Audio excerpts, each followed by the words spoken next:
Mr. Summers, thank you for your statements, and you highlighted in your testimony the fact that mining is something most people don't experience firsthand, yet they benefit from its results every day. I agree with that fact in that statement, and that is particularly true of the folks who live right here in Washington, D.C. Wyoming, however, is a mining state, and from being the home of the world's largest trona deposits to its abundant coal reserves, uranium mining, and countless other minerals, mining is a way of life in our state and a major driver of our economy. When Joe Biden wages war on American mining alongside radical environmental groups, our state suffers and America suffers. My question to you is, how has the messaging of this administration towards the mining and coal industry impacted our state's abilities to generate revenue, as well as our ability as a country to lower electricity costs for the consumers? Thank you for that, Congresswoman.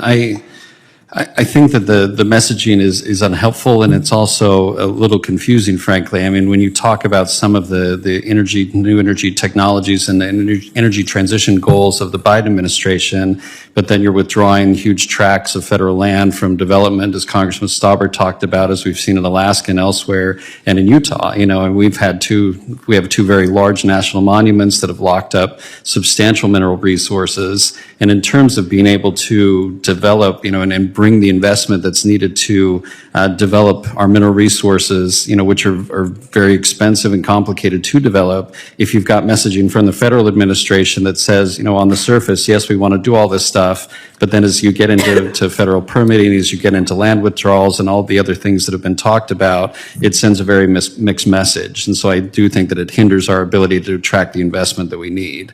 And I think also on the coal side, we're a very coal-heavy state as well. As I mentioned, 62% of our electricity comes from coal. And, to have those coal communities constantly hearing that, we're shutting down your plants, we're shutting down your mines, makes it difficult to also get these younger generations of workers to want to come in and work in these very high-paying and highly skilled jobs. Thank you. Over 40% of the coal that is produced in this country comes from my state, from the state of Wyoming. So we play an essential role in keeping electricity costs low for Americans. I think it's rather unfortunate that this administration doesn't see the direction the entire world is going with coal production. Oh yes, friends. More relief is on the way. Thanks to President Biden's recently passed relief bill, more states are receiving crisis relief funds. And these new programs are currently being created to help low-income households. Millions of Americans are now closer to receiving a new round of relief payments. And friends, these checks will be worth anywhere from $250 to $800. Friends, please do me a big favor and watch until the end of this video to hear about all of the new details. Also, I will be giving away 2 Walmart gift cards next Friday. If you'd like to enter the weekly giveaways, simply click and like several of my videos, and then comment below the keyword of each video that you watch.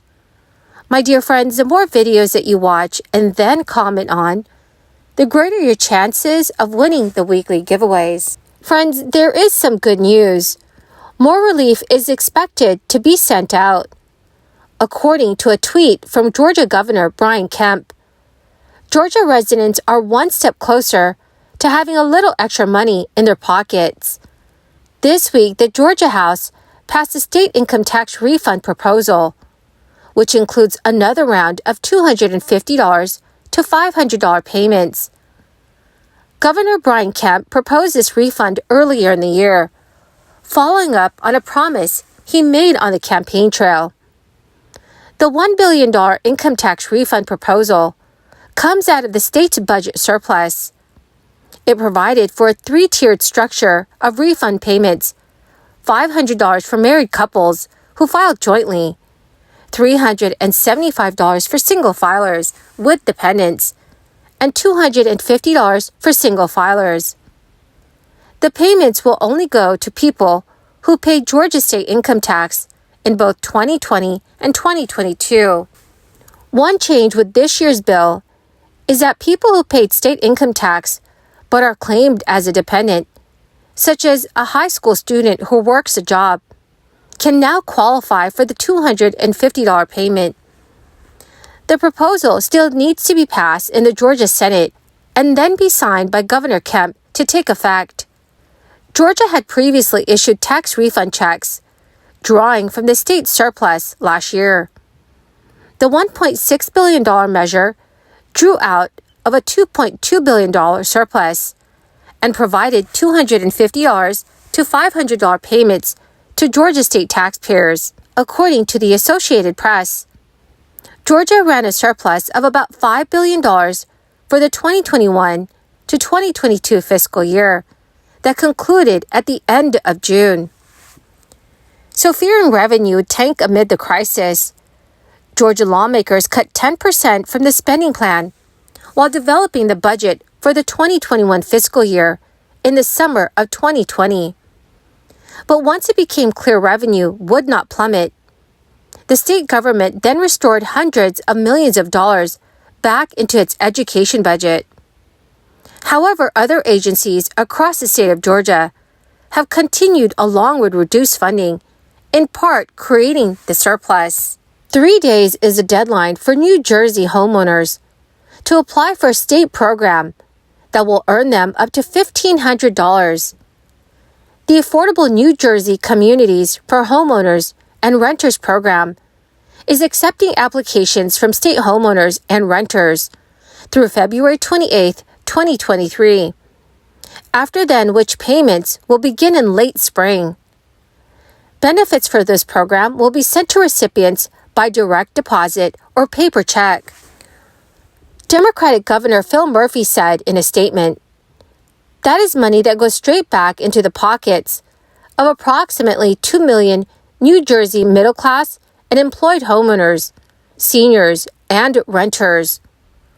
For more than 1 million homeowners, Anchor's direct relief will effectively reverse years of property tax hikes, even up to a decade. Homeowners who apply to the Anchor program will receive $1,500 if their annual income is $150,000 a year or less, or $1,000 if their annual income is between $150,000. Homeowners who apply to the Anchor program will receive $1,500 if their annual income is $150,000 or less, or $1,000 if their annual income is between $151,000 and $250,000 a year.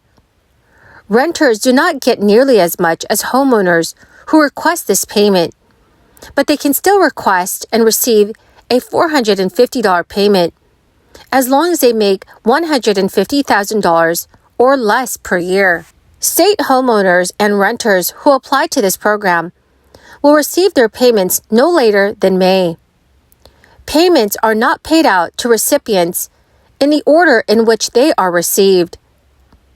The South Carolina Department of Revenue said they've also begun issuing individual income tax rebates for all eligible taxpayers. The amount is based on 2021 tax liability, up to a cap of $800, according to South Carolina state officials. Tax liability is what's left after subtracting an individual's credits from the individual income tax that you owe. For those whose tax liability is less than $800, their rebate will be the same amount as their tax liability. So for those whose tax liability is more than equal to the $800 cap, they will receive a rebate of $800. Well, my beautiful and best friends, that is the end of my daily stimulus update video for this Saturday. Thank you, friends, for being part of this community and for joining me here every single day.